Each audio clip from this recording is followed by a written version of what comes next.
Africa Party. Yes, hello everyone.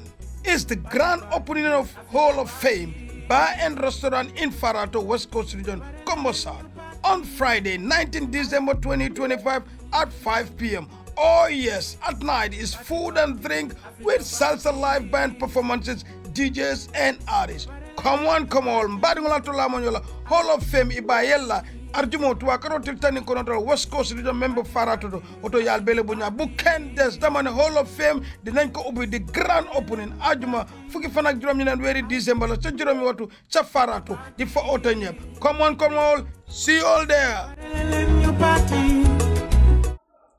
Hello, greetings, wonderful viewers of Atlantic TV, the home of TV Revolution. Wherever you are watching, we are once again located in the little smiling coast of West Africa, the Gambia, where we love so much and come for the Gambian hospitality, the smiling coast. And then we are lucky enough again to be located in the West Coast region side of Gambia, in our studios right here in Farato, West Coast region, Combo South. This is another episode of your one of the most followed program now on TV called Exclusive Interview. This is where we bring people of all walks of life to talk about their stories, to motivate you out there. At least one or two can definitely change the narratives. Politicians, footballers, coaches, doctors, imams, you name them. They all pass through. My name is Bakary Manneh, fondly called Big Sam. And today my guest is no other than another brother, another little brother, another nyancho in the making. And this is no other than Yaya Manneh, Gambia's under-17 coach.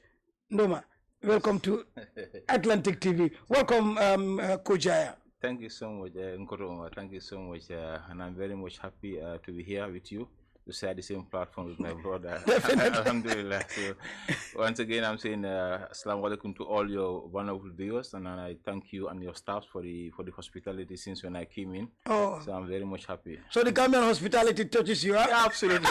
But this one is the Atlantic. It's Atlantic, yeah. Hospitality. Okay, that's my brother, my little brother. Yaya have the Atlantic hospitality, and that's the best. Thank you so much. Traditionally, what we do, Yaya, before we start the program, we again give you the mic to send greetings to family, your employers, your team, or your friends out there. You can just hide them, tell them a greeting. Assalamu alaikum to my first I will start with my family, my late parents and my brothers and sisters that I share with, and by extension the whole Nyancho family. The Nyancho clan. Yeah, but also I will say a big respect to my employers, the Gambia Football Federation, and through the General Secretary Lamin Jassy, but notwithstanding also to the staffs of the Gambia under-17, whom I've been working with for 1 year today. Okay. So this very fantastic staff with me, and they're very supportive, and I appreciate them. But also shout outs to my the players. Okay. Who have crossed path with during this 1 year, because we've played 3 tournaments within 1 year. Wow. So I've crossed path with a lot of players, and my sincere greetings to all of them. Wow, yeah, definitely they do the work, and then we are so proud. And then a lot of talent we've shown, Yaya, and I think that is where your domain coming to be. Well, thank you very much. Moving on in the exclusive window, like I said, this is about, we have to talk about somebody. Yaya is your under-17 coach. In fact, he is one of the most prominent grassroots developer we know in the Gambia. Basically, so many, he is definitely based on that aspect. And you will know who is Yaya, etc. Moving on, Yaya Manneh, everybody. Yaya Manneh under-17 coach, Yaya Manneh grassroots for. Who actually is Yaya Manneh? Born where, family, etc. Tell us a little bit about Yaya, for my audience to know. Okay, I am born and brought up in Lamin. I've attended Babylon Nursery School, that was in the mid 80s. Okay. And from there on, I went on to St. Peter's. Before that, St. Peter's, I had like 2 years in Maninarim Primary School, of which we have to walk like 5 kilometers a day to go to school. That was in the late 80s. Is it okay? So from there on, I was transferred to St. Peter's Primary School. So I did the rest of my education from primary school to lower basic to upper basic, then to high school at St. Peter's, and I graduated from there. And I was playing football when I was at school. Okay. So I think in 1998, I was lucky when we were playing this school football. I was lucky to be scouted, and I went to Real de Banjo. Oh. I was there from 98 to 2001.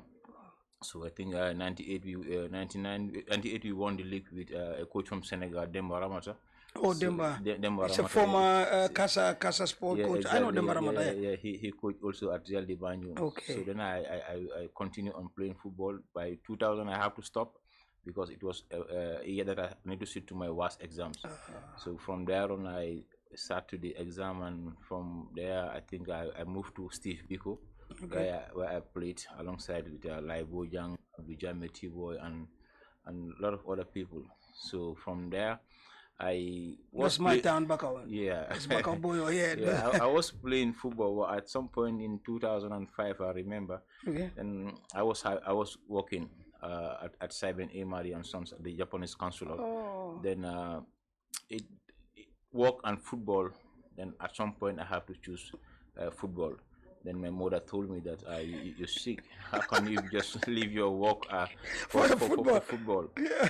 I told her, Mom, this is why I feel so passionate about. Yeah. So I have to quit the job. And at that time, uh, what I was earning, Mm-hmm. let's say in really in those days was like $250 for a monthly salary. For, Yeah, but 200 for a monthly two salary. hundred and $250 But is, back then there was no inflation. That was a good money. yeah, it was a good Yeah, one. You yeah, can it get was a back of fry, I think, for 175, 75. That's something oh like my that. God. Yeah, You so know, it the was a little good kids one. might not know that today. You know. So then when I went to Seven Mali, I was like paying almost $2,500 with a bag of rice every month. Mm. So my mother couldn't understand that, but that's where I developed passion for football. Then after 2 years, I was at CVU. Then I stopped playing football. Then I have to focus on coaching. By that time, I was having young kids. I was coaching within our area, my younger brothers and the others around our community. So from there on, I stopped football completely in Yeah. But what makes you 2006. stop football? I think Social, economic, or no, family, or to me, honestly, I think it was like a bit of passion in coaching. okay, we come into that. Yes, So a bit of what that yeah, basically because that yes, was. when I started, It was like the coaching was like catching up with football. exactly. But at some point in time, I was playing and coaching. So at some point in time, when I got introduced to the Jaras Memorial Football Academy by Tafa Manneh, Okay. so my passion for coaching was getting more ahead of The football. the football. Okay. Then I have to make my you final have to make decision to quit and football and focus on on coaching. coaching. Yes. All right. That is Yaya Manneh, our very own coach for you. You can see the track record from where he was born, the school, and the footballing history up to his stops. Now we go to the next question. How and who inspire or how do you get into coaching? Give us a little bit of that. Yeah, into coaching, literally it was Tafa Manneh. Coach Tafa Manneh. Tafa Kebama. Yes, Kebama. Shout out to Kabe Yes, Kebama. he's Okay. in Liberia right now. Yeah, Yeah. exactly, exactly. So when I was coaching football, playing football at weekends, he normally takes me to his academy there in London to help him coach. Okay. So eventually, I have to quit football and focus on coaching. Then he was having an academy in London called Jaras Memorial Football Academy. Okay. Then eventually he moved to Caravan. So he took along the academy there. To Kerawan. So, yeah, That is Lamin Kerawan. Lamin Kerawan, Okay, yes. So, but okay. some of the kids there, it's like it's hard for them to travel to Kerawan to go and train and come. So I told him that why not I also establish an academy here in Lamin. And caught the So guys. yes, exactly. So eventually he appreciated. He gave me balls, bips, to empower me for a start. Then I think Tafa was the pillar behind my behind your coaching career. So he's the one who Yeah, so inspired then I you. started my own academy. Then that's where my coaching journey starts. So along the way, in 2009, I was working with some British nationals. Okay. So we had a charity called the Football Gambia Football Charity. So in 2010-11, I was able to get a scholarship from them to go and attend my coaching course in the UK. Where I did the first for sport level 1 and level 2. That was the UEFA Sri Lankan in 2012. Okay. Then I came back again. So when I came back, then I had another opportunity again to go and do the youth. So the first one was in 2012. And then you traveled to UK, UK. to Okay. England, yes. Okay. So then I came back, then I went What back. what course do you do that level? It was first for sports. Oh, first for sports. Yeah, so in UK they have their coaching badges. So the first for sports leads you to the UEFA qualifications. Okay, so you have the youth module courses that leads you to the youth player development. Yes, pathway. Okay. So when I did that, the first one, level 1 and 2 in 2012, then I came back. Then I continued my coaching at my academy, and at that time I was also a coach at the Laming United Football Club in the GFF second division. Second division. Okay. Yeah. So at 2014 again, I got another scholarship again to go back to UK again. Okay. In this way, other one is like I only focus on the youth model courses. Because the youth model courses are centered towards youth player development. That is academy. Academies, yes, and so you see the youth child how they grow up from the age of 7 towards 17. So I focus on that level 1 and level 2. Then on that the same, I was lucky to have an internship at Brentford Academy in the UK. So I spent a bit of time there with them. So I've learned a lot. So I think these were most of the turning moments in my coaching career. Then by 2015, I also had the 2013 I had the CAF C lancing here, and 2015 the CAF B lancing here in the Gambia. Okay. So education in coaching, I think, is the most essential thing. Because people will tell me when you talk about academy or youth football in the Gambia, nobody stands out better than Yaya Manneh. How can you quantify that? Well, this is what I pick up. Not you tell me, but people. Yeah, I sat on a place. They say, yeah. I mean, should be play academy. Academy. Yaya Manneh is number 1 in the Gambia. Was that because of your courses and because of your engagement with them? How does that go? Yeah, because I have started interaction with them very, very, very long. So, but ultimately for me, it's about not being a player, but being a complete human being.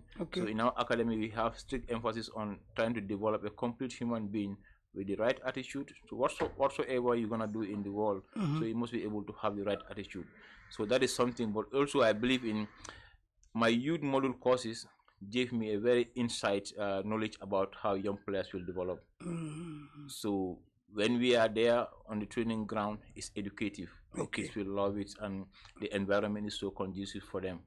But also we ensure that these kids we are trying to develop are not only meant for football, but again they can fit in a community that we are. So I had a very good relationship with all the parents of the players that came through my way. But eventually they all appreciate it, and that's how life is still going on with us. Okay, let's talk about this. I mean, discipline, I think, is one of the, because I know they said you don't compromise with that. They always said, I don't compromise with discipline. And I think that is why they are very easily fitted in the community or wherever they find themselves. But the ranks, tell us about the coaching, the ranks, like from your academy, you are given some responsibility up to the under 17. Take us along that route. Let's look at that track record. Yeah, okay. When I started with my academy, we had successes because we are developing a lot of young players at some point in time. Then in 2017, 2015, when we attended the CAF B lancing, that was when I came in contact with Matar Mboj, the former under 17 head coach. So on the course we were interacting, so he realized that I was sometime also in the UK. So then he was appointed as the U17 head coach. Then he told me that I would like to work with you as my assistant, as my assistant. Then eventually the under 17 was not functional because you could see in the Gambia since 2011 there was no under 17. So then they promoted him to the U20, and eventually he took me along to the U20 that I served as his assistant. Our first one was, I think we went to Liberia for the WAFU under 20. As assistant? Yeah, as assistant, yeah. Okay. So I have been consistent in supporting him as an assistant coach. Then eventually we won two gold medals in the WAFU, and we had silver medals also in the AFCON. Then from there on, I remained still as his assistant. Then eventually he left the Gambia for an appointment somewhere in America. In America, yes. Okay. So then Lai Bojan came in as the head coach, also I have to serve him the utmost heart that I have for Matar, because I want to see that anybody that I'm serving under get the success out of it. So because if a leader is there today and you wish him best, then anytime you are given the opportunity, Allah will always open the doors for you. So I also serve on a lie. Then at some point in time, I had the U17 was to be revitalized. So I sent in my application. If they are going to put in under 17, then I was given consideration, and eventually I got the job to be the head coach of the U17. Quite a good one. So I mean, I've served like 6 years as assistant coach to other coaches. Yeah. And here you are. At one point, also in time, I have to serve as the head coach of the female national team. I remember. One time. Yeah, exactly. In fact, I was quoting you when you come in. So that was just for a short period of time. Yeah. But this is where your strength and your concentration is. Exactly. Yes. Yeah. Well, you're tuned to Atlantic TV, the Gambia, like I said, the home of TV revolution. And this is the exclusive interview with Coach Yaya Manneh. When we talk about Yaya, is one of the most prominent grassroots coaches in the Gambia. And Yaya is the Gambia's under-17 coach. Like I said, he played with the team over 2 to 3 years right now. Yes, Yaya, the under-17. What can you tell us about the Gambia under-17, the recruitment? What way are you looking at the players? I mean, what way are you looking to select them? You know, and then the competition that you went to, the whole about the Gambia under-17 under Yaya Manneh. That's what we want to know. Yeah, the under-17 when I got appointed was not at that time. I was not even in the Gambia. I was in Liberia with the U20. Okay. So when I came in, I found the team was training. Then eventually we have to prepare for the WAFU in Senegal, which we went there with third position. But again, my appointment is like U17 is for youth player development. So we have to understand in this context that in football coaching or stages of football has to be two: there's development and resource oriented. And I think they should know that. Yes. So at the U15, U17, these are basically for development. So you reap the success when you see these players are moving ahead in their careers. Example of today would have been Adama Bojang, that plays for Rennes now and also Mahmoud Bayo. They were in the U17 in 2018. On the Bojang. Yes, okay. They played in Senegal in the WAFU. Then from there on, they graduated to the U20, and now look at them. This is what we call success in player development. Yeah, so in the U17 and 15, these are strictly for youth player development. So when you go to under 20, now you're trying to change that mentality of how can we get the resource and the best out of your own self. So we played, I think, 3 tournaments within 1 year. So we played 11 matches, and out of 11 matches, we won only 4, and we drew 1 and lost 6. So here the mentality is like trying to inculcate in the minds of these players that they need to be brave enough. So in our principle in grassroots, it's not only about fearing for the defeat, but in those defeats, it's a lesson for us. So we learn from those lessons and eventually able to move on. So anytime we lose a game, we go back to the hotel, we have a replay of the video. It's all trying to give this class a clear picture of their pathway in their growth in football. So also we will also teach them about the tactics of the game, how much they will understand. This is going to be in practical and also in the hotel when we have the presentation also. Okay. So the development of these players, to me, is even paying dividend after 1 year. Oh. Yeah, because you could see the 2008 batch we had, the players date of birth at 2008. So now most of them have graduated to the league now. Oh, okay. So I've seen even last weekend one of the lads from Boubacar Suso, who was part of our force by Scott for his team Colistars. Okay. So you could see the impact of Francis at the in Sibano.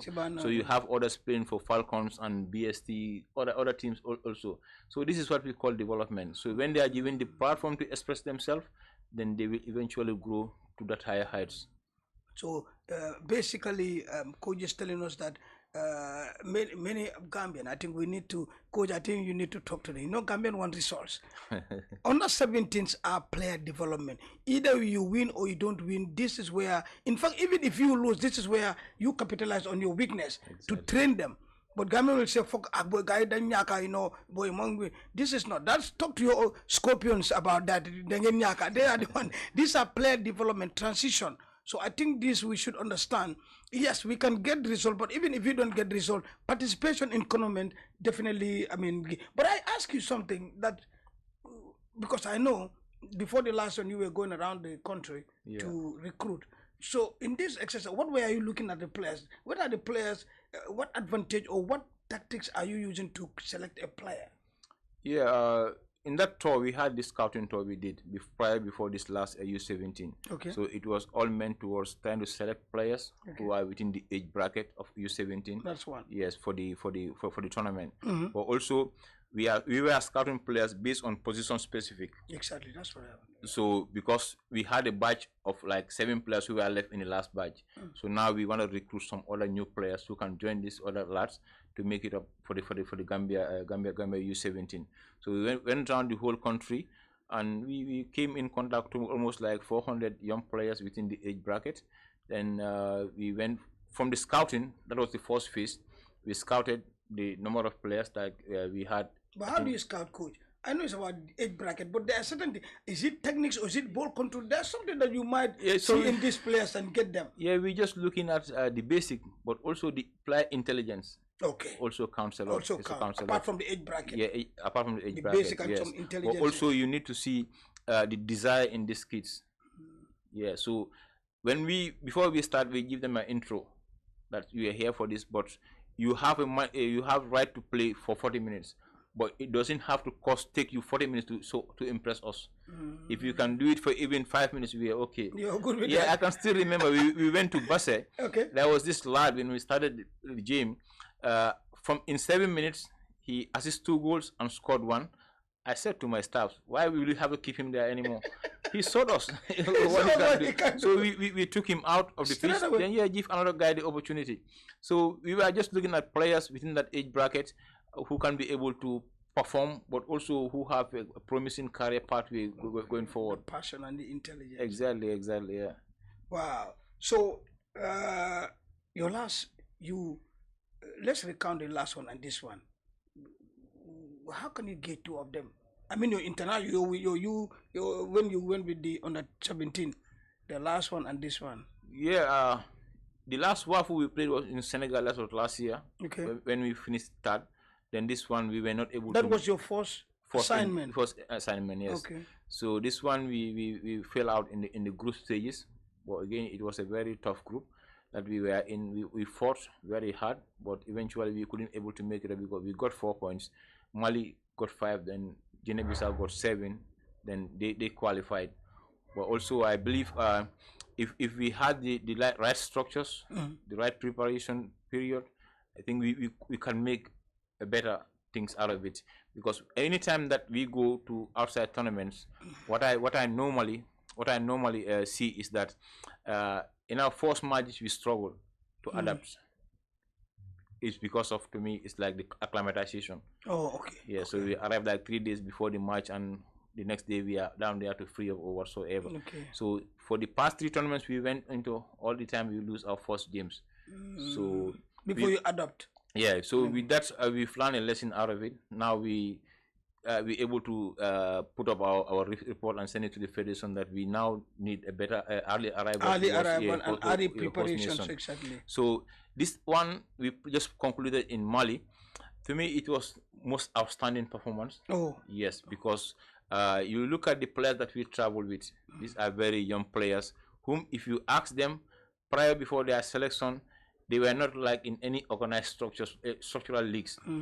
Compared to Senegal, you go to Senegal. I came back from Senegal on Sunday. I was there for almost a week, trying to make an understudy of how their grassroots is being. So the structures in Senegal they have a formidable U17 league, U15 league, even U20 league. So those players that will play almost more than 15 matches in a year. So in our own part, it's like these kids will only be playing in the schools or in the academies.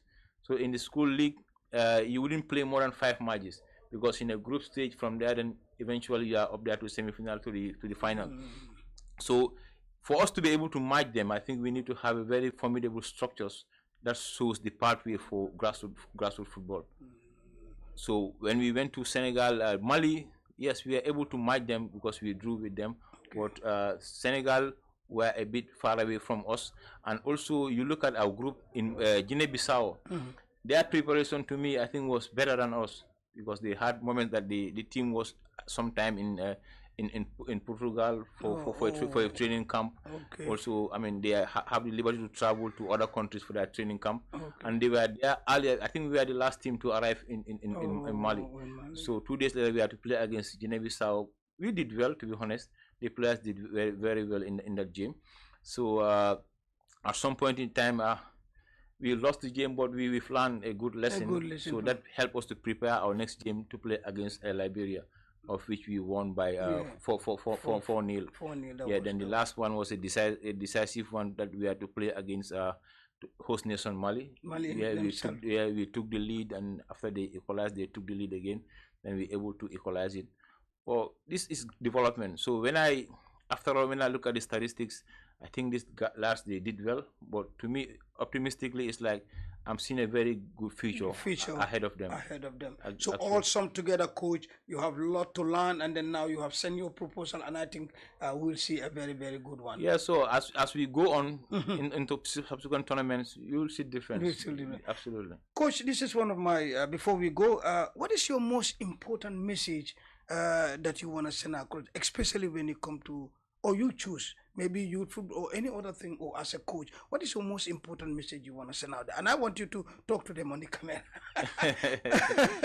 Yeah, this is like to me, I think the message that I want to put up here is, let's invest in football. Football is about business. If we invest rightfully today in football, tomorrow the returns are going to be massive for us. So investment is lacking right now in grassroots, but ultimately, if we invest there rightfully, I think there's going to be future, not for only the nation, but also these young kids that we're trying to make impact on. But also at this point, I seek from everyone that we will have to be patient, because development needs time. So football at the grassroots U17 level is about youth player development, which we will have to be very much patient and see that these players are given the right environment to be able to put up, to be able to show up themselves and eventually grow. So the environment that we are able to create for them will determine how much are they gonna go and prosper in their careers. So let's get the patience, get the understanding of development at the grassroots level, and I'm very much optimistic that in the next 3 years, this player that we came into contact with in the U17, you will see them moving on to the next level, which is going to be this most celebrative aspect of their careers, and also for the whole nation. Thank you, Manneh. What's the final word? We've finally come to. What's the final word? What are you going to leave with us? Just to say thank you to everybody, my employers, and the Gambia Football Federation, and all the fans, and most especially to the families of these young players. And also, I send my condolences to the family of one of our players, Bakary Manneh, from Jambanjili. So the moment we came back from Mali, just a week after he lost his mother. So even tomorrow we are going there as a team to pay condolence to the family. Yeah. And I thank you and your staff also. Thank you so much. Thank you so much. Thank you. Manneh Nyancho, the double Nyancho, sir. There's no sisters or Dahabas, or you call them, huh? Thank you so much. Well, of course, we've come to the end of this wonderful. And in fact, I must give a shout out to Sehu Suarez. Sehu make this thing possible. Sehu Bedauda. That was my former studio engineer and my cameraman. Thank you very much, Sehu. And of course, Aliu Badra Inimbara, Tida, and of course Edward Nuhabaji out there. And remember, I invite you all to the grand opening of Tima's restaurant, of course, Brufut, that is Sukota Brufut Highway on Saturday. We're going to be there, and Atlantic TV is going to be there too. On that note, thank you so much for watching. Bye. Party, Africa party. Yes, hello everyone.